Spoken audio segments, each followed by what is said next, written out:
अस्सलाम वालेकुम दोस्तों, ये जो मीटिंग चल रही है और हमारा भी नंबर आया बोलने का, लेकिन हम बोल नहीं पाए। वजह उसकी ये है कि इतने सारे मजमे में बिरादर के सामने बोलना बहुत कैड़ी बात है। पता नहीं अल्फाज क्या गलत निकल जाए, लेकिन हमारा अपना एक मशवरा है, इसलिए हम वीडियो बना रहे हैं। ये हमारा एक मशवरा है कि जो हमारे अंदर बिगाड़ आया हुआ है इसका सुधार कैसे हो।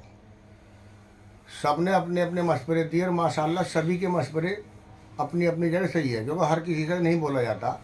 अब हम आपसे सब एक गुजारिश करते हैं कि ये जो मीटिंग चल रही है अल्लाह ताला इसको कामयाब करे। एक तो सबसे पहली बात यह है कि जो इस मीटिंग में मेहनत कर रहे हैं अल्लाह ताला उनकी उम्र लंबी करे। मेहनत यही है कि इसमें अमीर और गरीब दोनों का फ़ायदा हो। ये कहना सही नहीं है कि इसमें अमीरों की मीटिंग है, अमीरों का फ़ायदा नहीं। इस मीटिंग को इस मोड पर लाओ कि दोनों का फ़ायदा हो, और दोनों का फ़ायदा तभी होगा कि जब हम पहल करें कि हम अपने बच्चे का निकाह करेंगे, लेकिन लेंगे कुछ नहीं। अल्लाह ने हमें बहुत दे रखा है, इसी के अंदर जो हम करेंगे अपना काम, तो ये बिगाड़ सारे ख़त्म हो जाएंगे, जितने भी बिगाड़ हैं। और दूसरी बात, जब रस्म ख़त्म कर दोगे तो सारा बिगाड़ ख़त्म हो जाएगा। जितनी भी रस्म बनी हुई हैं सब ये गैरों की हैं, ईमान वालों की कोई रस्म नहीं है। निकाह को आसान करो। बच्चियां बड़ी हो रही हैं, इतनी बड़ी नहीं होनी चाहिए। मजबूरी में बच्चे की उम्र निकल रही है, क्योंकि उसको दुनियादारी के साथ चलना है। अगर आज कोई छोटी गरीब आदमी अपनी बच्ची का रिश्ता करना चाहता है तो हमारे अंदर एक सबसे बड़ी जो बात आ रही है, जो हम कभी गैरों में सुना करते थे, हाँ भी कैसा ब्याह है, कैसा ब्याह करेगा, नौकरी कर देगा 4-5 लाख का, 4-5 लाख में ना मिलने का, लड़का मिलेगा 10-11 लाख में। ये चीज़ें नहीं, हमें अपनी औलाद बेचनी नहीं है।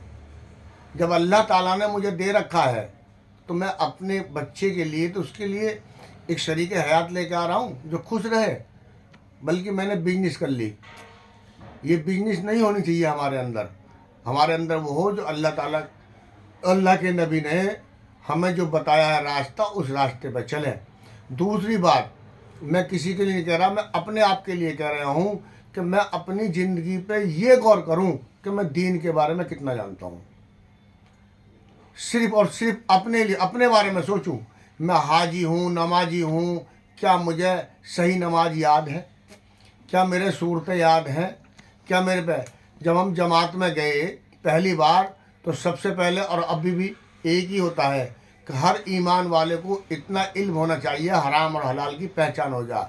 ये कहने को 2 लफ्ज़ है हराम और हलाल, लेकिन ये सारी ज़िंदगी गुजर जाएगी समझने में। इस चीज़ को समझें, अपनी ज़िंदगी में दीन लाएँ। जब दीन हमारी ज़िंदगी में आ जाएगा तो बिगाड़ भी पैदा हो जाएगा।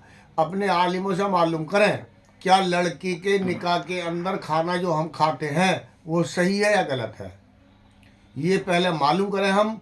इस पे सारा खर्चा करने का हक बेटे वाले पर है या बेटी वाले पर है। बेटी जो है हमारे घर के अंदर जो पैदा होती हैं वो अल्लाह की रहमत है, उन्हें खुश कर हम पालते हैं। लेकिन क्या होता है जब निकाह का टाइम आता है तो हम दुखी होते हैं। ये दुखी नहीं होनी चाहिए हमारे अंदर। तो इतना ही कहना था आपसे भाईजान। हमारा तो भाई बेहतर अच्छी लगे तो ठीक, कोई गलती हुई हो उसकी माफ़ी चाहते हैं। है ना।